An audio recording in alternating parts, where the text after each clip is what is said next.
on est tous perfectibles. Aucun d'entre nous n'est parfait, et je ne pense pas que si tu juges l'autre, tu deviendras meilleur. Partout là où il y a les hommes, il y a des problèmes. Il y a un lien tellement fort qui permet qu'on ne puisse pas tout briser. C'est le lien de sang. Au sein de nos familles, depuis l'arrivée surtout des réseaux sociaux, de la nouvelle technologie, il n'y a plus cette communication, on ne se parle plus.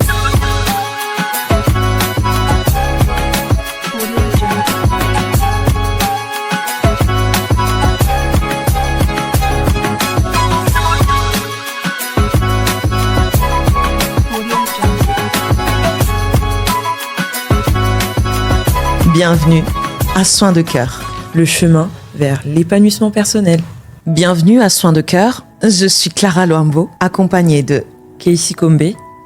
Aujourd'hui, nous allons aborder donc ce point qu'on a dit dans notre dernier épisode, les blessures au cœur de nos familles. Il est à souligner que parfois, les personnes qui sont censées nous aimer le plus, c'est eux qui nous blessent de manière profonde. Un parent, un ami, une personne en tout cas proche, oui. Dans cet épisode, nous allons explorer en tout cas la dynamique ou les dynamiques familiales complexes et les blessures émotionnelles qui peuvent en découler. Des secrets de famille, des malentendus et autres. Nous partagerons également des conseils sur la façon de naviguer à travers ces turbulences familiales parce que, vous savez, aucune famille n'est parfaite. Et parce que je ne suis pas parfaite, par exemple. Et comme je ne le suis pas non plus. Et comme le dit souvent Clara, partout là où il y a les hommes, il y a des problèmes. Et c'est pourquoi ça peut être le chaos tout autour. Et vous pouvez manquer de paix intérieure en raison de cela.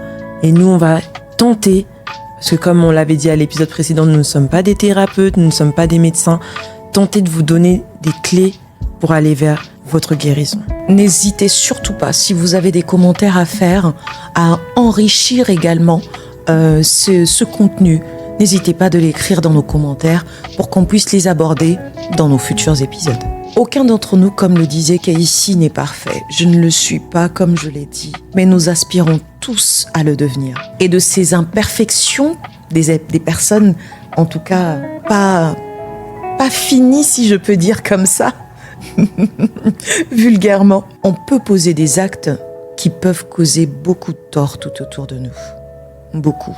Et nos actes détruisent les autres. Beaucoup. Parfois, c'est prémédité.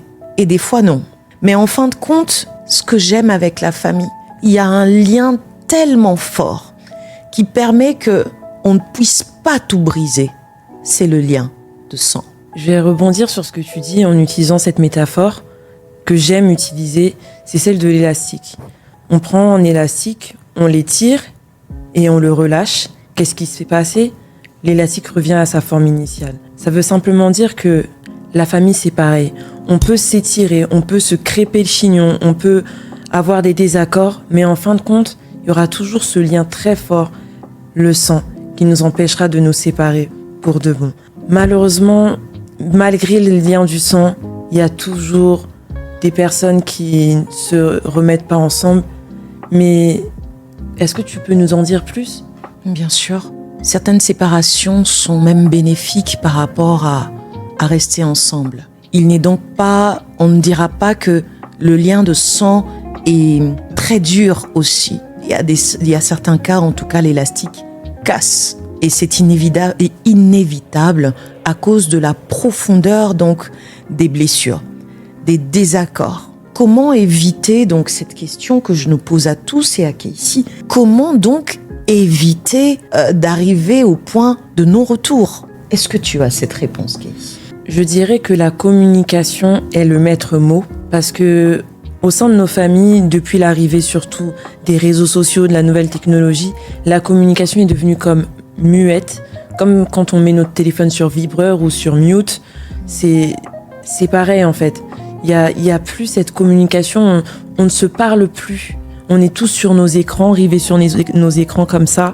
Et c'est ça qui coupe la communication. Ça amène des incompréhensions, des interprétations, mais vous n'avez pas idée. Et Mais existe-t-il une famille parfaite? Je ne pense pas. Surtout pas la mienne. Je vous assure que si je vous ai conté dans l'épisode précédent que je n'arrêtais pas de me disputer avec l'une de mes tantes, paix à son âme, ce qui veut dire que non, même dans ma famille, c'est pas parfait. Je sais pas pour vous, mais écrivez-le dans les commentaires si votre famille est parfaite, en tout cas plus que la mienne. Je dirais aussi que on est tous perfectibles. Chaque famille a sa maladie. Je prendrai l'exemple, une métaphore ou une image, en tout cas un exemple imagé, l'hôpital. Chacun se rend à l'hôpital pour une maladie ou une cause diverse. Certains vont y aller parce que, suite à un accident, il s'est cassé la jambe. D'autres vont aller à l'hôpital parce qu'ils ont une toux. D'autres y vont aller pour une cause beaucoup plus forte, pour faire une chimiothérapie à cause d'un cancer. Mais si on regarde, toutes ces personnes, ils sont tous allés au même endroit, donc l'hôpital, mais avec différentes sortes de maladies ou de raisons qui leur a amené à consulter donc à l'hôpital. La famille donc a diverses maladies. Pourquoi donc, je nous pose cette question, pourquoi pointer du doigt celui qui a la conjonctivite tellement visible et celui qui pointe du doigt ne regarde même pas que sur son nez coule et le rhume coule. C'est vraiment énorme. Et ça, c'est ce qui arrive au quotidien. Ah oui, ce que tu dis est vrai, parce qu'il y a même cette phrase que je pense que tu connais. Pourquoi vois-tu la paille qui est dans l'œil de ton frère et n'aperçois-tu pas la poutre? Donc vous imaginez la différence. La poutre qui est dans ton œil. Donc en somme, ça veut simplement dire qu'il ne faut pas juger l'autre, parce que le jugement également, ça amène à une blessure. Et aucun d'entre nous n'est parfait. Et je ne pense pas que si tu juges l'autre, tu deviendras meilleur. Je sais pas si toi, tu peux dire quelque chose. Oui, je reste sur le jugement. Dans nos familles, on porte tout un chacun un jugement sur l'autre, puisque nous sommes sur le point des familles. Dans nos familles, on porte un jugement sur même nos parents. On porte un jugement sur nos frères et sœurs, leurs réactions qui emmènent dans des conflits, dans des incompréhensions. Et je vous assure que si on enlevait simplement le jugement, on verrait l'autre avec ses faiblesses et on l'aiderait à devenir meilleur. Soyons de ceux qui apportent un plus dans la vie des autres au lieu d'apporter des moins, des soustractions, des divisions, apportant la multiplication. Oui. Est-ce que tu peux conclure encore une fois de plus ? Dans le prochain épisode, nous allons donc aborder plutôt le côté obscur de nos familles. Donc restez connectés. Bienvenue à Soin de cœur.